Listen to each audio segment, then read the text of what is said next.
Hello, everyone. This is Adam Meister, the Bitcoin Meister, the Disrupt Meister. Welcome to the Bitcoin Focus Show.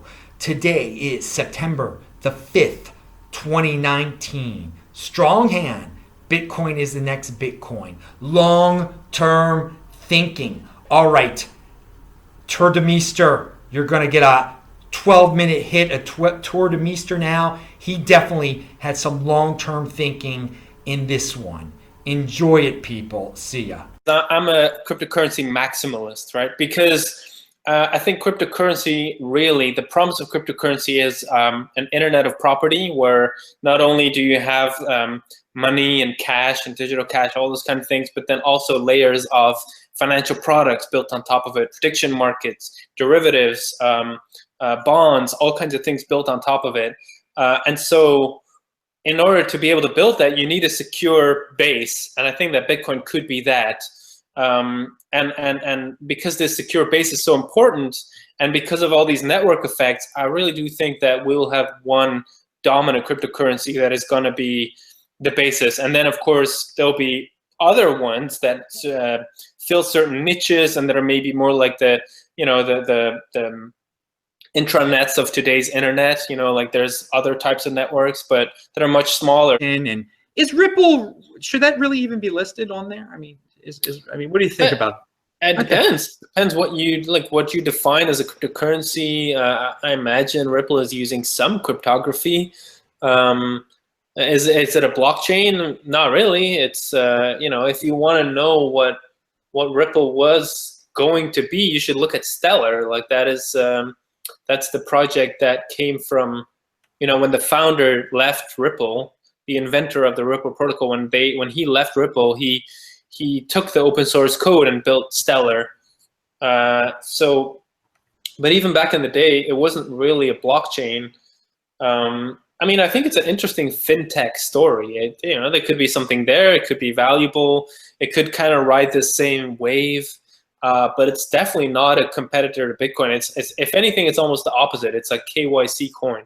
Like the way Ripple is promoted is that it's extremely auditable. Like for regulators, it's like the dream. Like you could track any currency, any token through all the different owners and like see when it was there and how long it was kept there. And so it could be the next thing for the central banks to adopt Ripple in some way, or for Swift to start working with Ripple.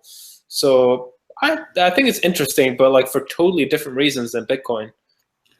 Wow, that I love that KYC coin term. I am going to use that one in the future. When anyone asks me about Ripple, that's just what I'm going to say. Dude, it's a KYC coin. It's not that far away. The year 2020, we're going to have a Bitcoin halving. What do you see for the year 2020 in Bitcoin? Where do you see Bitcoin at? Where do you see its price? Where do you see this world and what Bitcoin is doing as we approach this 2020 halving? How many people are going to be using it? What's going to be going on? Well, there was a survey in 2015 that looked at how many US consumers own Bitcoin. And the number back then was like 0.8%, I believe. And I did some research, and turns out that was the equivalent for, 2015, that was the equivalent for internet adoption in 1990 in the US as well. And so extrapolating from that, I'm not saying that this is what it is, but we don't have a lot to work with when you want to, compare Bitcoin growth to anything else. And I do think that there's some similarities with internet adoption, where it's like, it's not only like a mental leap. It's not only a hardware leap. It's not only like somewhat of a financial leap, but it's all those things combined. So I see that in Bitcoin too.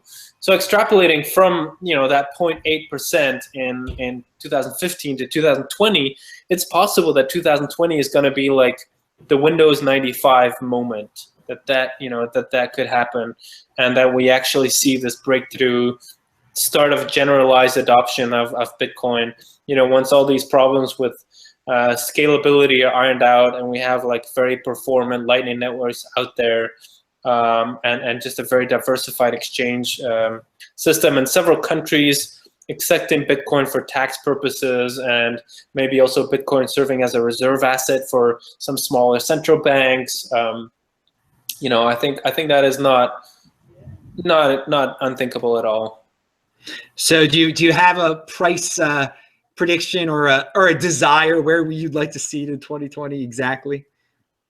Well, my desire is $1 million, obviously, but yeah, I don't really know. I really don't know. I do think that I do think it's going to keep on being cyclical. It's going to keep on being a cyclical asset, and so to say January 2020 is going to be this price, I don't know. But I do think by then we will have had at least one rally where the price spikes to $10,000 and more. That doesn't mean that it can't cool down again. But yeah, I don't think that's, to me, that's not like a big prediction to make. That feels like pretty much in the line of expectations.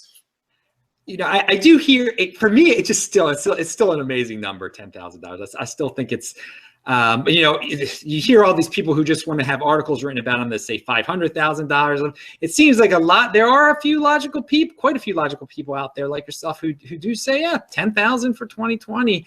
I can't. It's such a number. I can't say it. I mean, that would be just great. I would be beyond happiness if such a thing happens. I think maybe the way people are looking at smart contracts, and especially, you're right, I mean, solving that Oracle problem is huge, is maybe the way people were excited about video streaming in 1999, and then it took 10 years for it to actually be, you know, workable and real. So maybe it is going to be another 10 years to have, like, you know, legit multi-billion-dollar sustainable decent token offerings, things like that. And then when it comes to IOTA, I don't have strong opinions. I just started like a thread kind of aggregating some skeptical voices that are basically arguing that, you know, it's not decentralized. It is actually decentralized today. That this Tangle idea is maybe you know, kind of like more of a brain fart than something that is a breakthrough. And I see that with a lot of these projects, is that, you know, in a way, it's like, you know, these cryptographers, I kind of see them as these theoretical physicists, where they're like, you know, they're like trying to figure out maybe like post-Newtonian physics.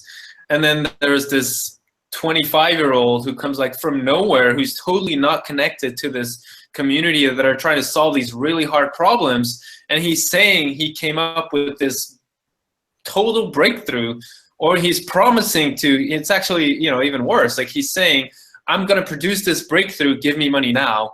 So, you know, I think that's like, that should elicit some frowns and some raised eyebrows. And so that's kind of how I felt about IOTA. It's like, well, it's very big claim to make. And then so far from the, you know, established theoretical physicists, so to speak, I'm not seeing a lot of excitement. That's just, you know, where I am. I don't know much about many details. So yeah, so far there's not a lot of upside to pointing out flaws, right? I mean, there's not a lot of liquidity. There's like a lot of like hot money. And so like if the market is more mature, you can have firms that are like, you know, one of them is Muddy Waters in the traditional world. They focused on China, and they would basically analyze these publicly traded companies. And then if they found fraud, they would, you know, get a short position in the company and then publish their report, and then in a way make it sustainable for them to specialize in this kind of criticism. But today, what is really the upside if you're going to point out that IOTA doesn't work? Like, you can't make any money off of it, really. People are upset with you. They might attack you. And then you're wasting time on and then also intellectually, it might not be very stimulating, because often these ideas are like rehashes of things that are, you can find in the Bitcoin Talk archives of 2012, like somebody, you know, already brought it up, and now it's just kind of like the turd is polished, and they made a white paper around it. This, I would recommend people check out the WizSec presentation from Breaking Bitcoin. I'm sure you can find it on YouTube. Basically, you know, this analyst who lives in It's not Hong Kong. It's Tokyo, who's done this analysis of what happened with Mt. Gox. I think it's extremely interesting. And one of the highlights for me was that aside from, sorry, I'm just losing the screen here. Aside from that famous hack, infamous hack of 600,000 Bitcoins, there were at least, because for brevity, he just left out a bunch of incidents, but he highlighted 7 totally separate incidents where the security of Mt. Gox was compromised, and where in total between 50 and 100,000 Bitcoins were lost. And then just, you know, that made me start asking around Breaking Bitcoin, like, hey, have you interacted with some of the existing Bitcoin exchanges? What do you think? And there are concerns that, you know, security is not as good as we all hope that it is. And so I really do think that we will have still, we're not out of the woods. We are still going to have big Bitcoin hacks or Bitcoin exchange hacks. Because I think to some extent it's still amateur hour when it comes to security. Of course, you know, Mark Karpellis really set the bar, let's say, very, very low. But that doesn't mean that anybody who's like a little better than Mark is out of the woods. So that would be like, you know, try to be safe, keep up with what's, you know, the latest news about hardware wallets and how to store your own Bitcoins. Really try to just, you know, do your research, because every day people get hacked, and of course not just, you know, exchanges, also individuals. They go after you on social media. It's really tricky, and so I would say try and diversify and really, you know, do your homework, because you want to be on board of this for the long run. Like I keep saying it, I've never been this excited about Bitcoin's long-term future ever. And then people call me on it and they're like, hey, you said that 6 months ago. It's like, yeah, but I'm more excited now. So I don't know. I think this is an amazing, you know, technology, an amazing community of developers. And so, you know, you want to stay on board, right? You don't want to, you know, get hacked or stolen from. So yeah, I would just say, you know, be careful. That's all I would say. Pound that like button, everybody.